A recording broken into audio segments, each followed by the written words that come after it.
dans ta vie et de problèmes qui te dépassent. Alléluia. Lui, il viendra à ta rencontre. Mais pour combien de temps? Il faut savoir que Dieu, il est celui qui résiste aux orgueilleux. Nous sommes souvent dans une position d'orgueil dans notre cœur, en train de penser que Jésus-Christ nous doit tout.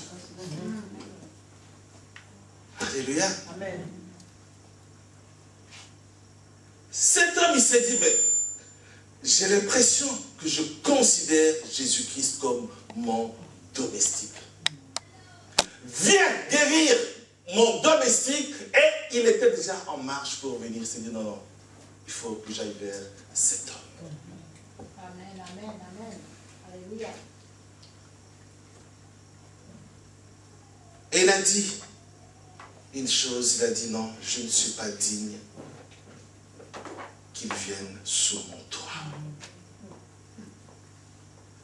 Je ne suis pas digne qu'il vienne dans ma maison. Je ne suis pas digne qu'il... Cet homme qui a une autorité spirituelle, cet homme qui est plus grand, cet homme qui... Je ne suis pas digne. Toi et moi, mon frère, ma soeur, nous ne sommes pas dignes. Si ce n'est que par la grâce de Dieu, il n'y a rien que nous pouvons faire.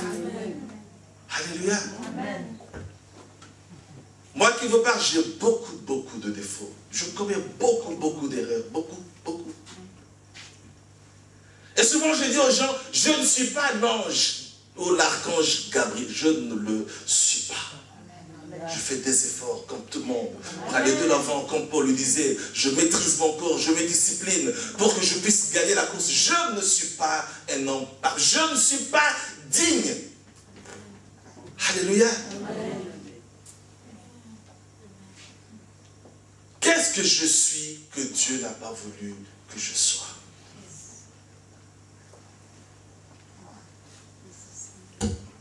Je peux peut-être vous raconter des histoires, vous raconter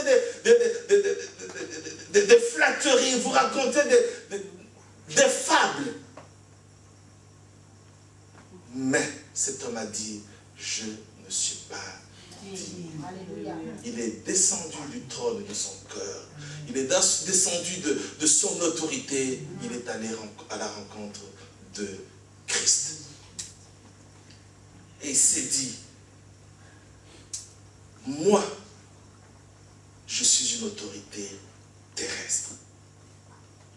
Je suis capable de donner des ordres. Je suis capable d'influencer les choses. Mais à plus forte raison, cet homme dont j'ai entendu qu'il guérissait les malades, dont j'ai entendu qu'il a marché sur l'eau, dont j'ai entendu qu'il a ressuscité les morts, à plus forte raison, cet homme qui s'appelle Jésus-Christ.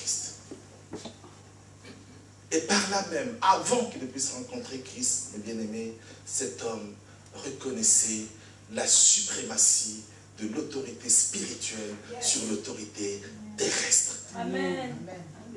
Alléluia.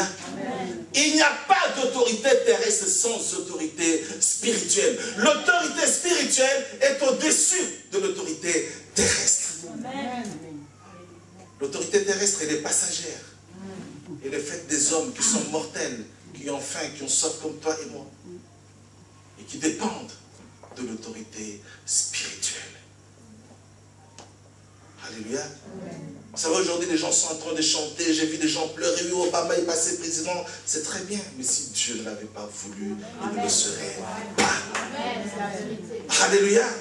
Et on nous dit même que ce jour-là, en plein automne aux États-Unis, il faisait 20 degrés et le soleil était aux éclats ce jour-là. Amen. Alléluia. Alléluia. Je voyais des gens qui pleuraient, qui disaient, mais c'est pas possible. On n'y pensait même pas. Comment se fait-il que si Dieu ne décide rien, mon frère, ma soeur, il n'y a rien qui pourra se faire.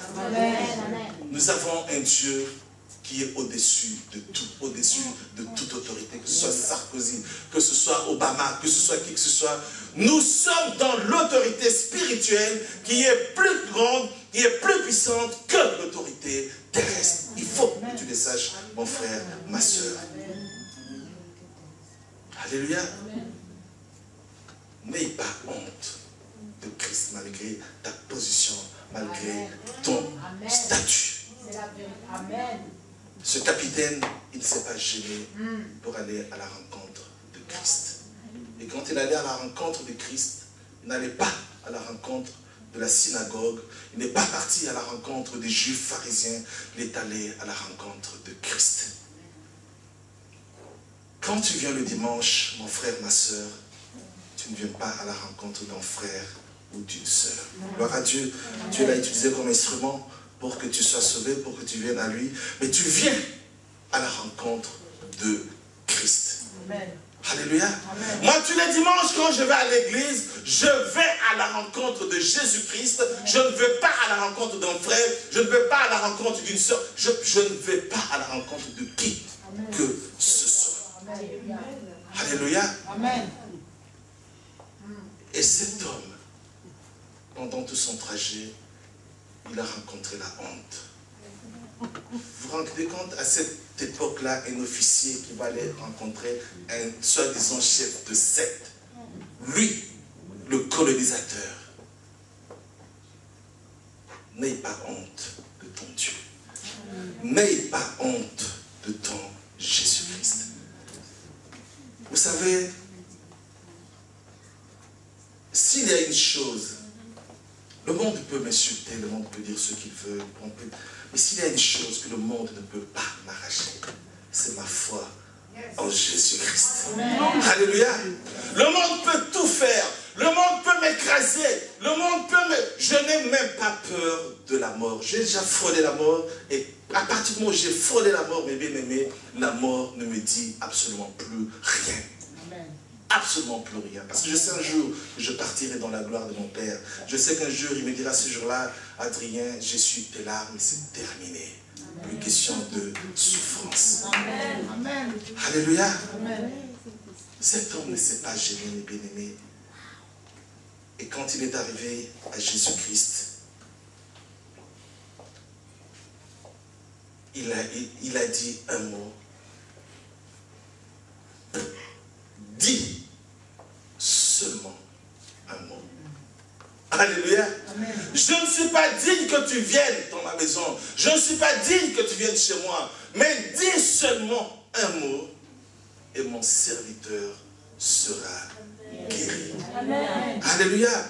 Il n'a pas cherché à ce que Jésus-Christ arrive chez toi, chez lui, qu'il fasse le spectacle, qu'il lui impose les mains, qu'il mette la bouche sur ses yeux. Il n'a pas cherché à voir tout ce tralala, mes bien-aimés. Ne le cherchez même pas. Alléluia. Alléluia. Combien de fois allons-nous dire aux chrétiens, ne recherchez pas le spectacle dans l'église du Seigneur. Ne le recherchez pas. Ce capitaine a dit, dis seulement un mot, pas deux, un seul mot. Parce qu'il connaissait l'importance de la parole. Quand il disait à son soldat, va, le soldat n'avait pas à hésiter, il partait. Quand il dit à son soldat, viens, le soldat, il dépose, il vient, il arrive, il n'a pas à discuter de cela. Il connaissait l'importance de la parole. Et toi, qui as une autorité terrestre, tu connais l'importance de la parole. Tu sais que ce qui sort de ta bouche, mon frère, ma soeur, est capable de créer des dégâts dans la vie des gens. Tu le sais. Comme beaucoup, souvent, des parents qui disent à leurs enfants, oui, toi, tu ne vas pas réussir. Il ne va pas réussir parce que tu l'as dit. Alléluia. Amen. Quand tu dis à ton frère, avant de parler à ton frère, à ta soeur, tourne ta langue 7 fois et réfléchis à ce que tu dis. Amen. Parce qu'une fois que c'est sorti, tu ne pourras plus réparer ça. Tu ne pourras plus le faire. Alléluia. Quand tu verses de l'eau, mon frère, ma soeur, c'est terminé. Réfléchis aux conséquences de tes paroles. Parce que tu as une certaine autorité quelque part. Alléluia. Cet homme connaissait l'importance de la parole. Et il s'est dit, mais cet homme qui est éternel, qui a une autorité spirituelle, si moi je suis capable de faire des choses qui sont terrestres, lui, il est capable d'aller au-delà du naturel, au-delà même du surnaturel pour réaliser des choses qui sont impossibles. Alléluia. Est-ce que tu crois que Dieu, par sa parole, est capable de changer ta vie? Alléluia. Est-ce que tu crois qu'un seul mot de la part de ton Dieu est capable de te donner du travail, est capable de te guérir, est capable de te donner tes papiers, est capable de te donner le... Est-ce que, mon frère, est-ce que tu crois en cela? Il faut d'abord croire, avoir des convictions par rapport, je dis bien par rapport à la parole de Dieu et non pas par rapport à toutes ces traditions aujourd'hui que nous voyons dans nos églises. Alléluia.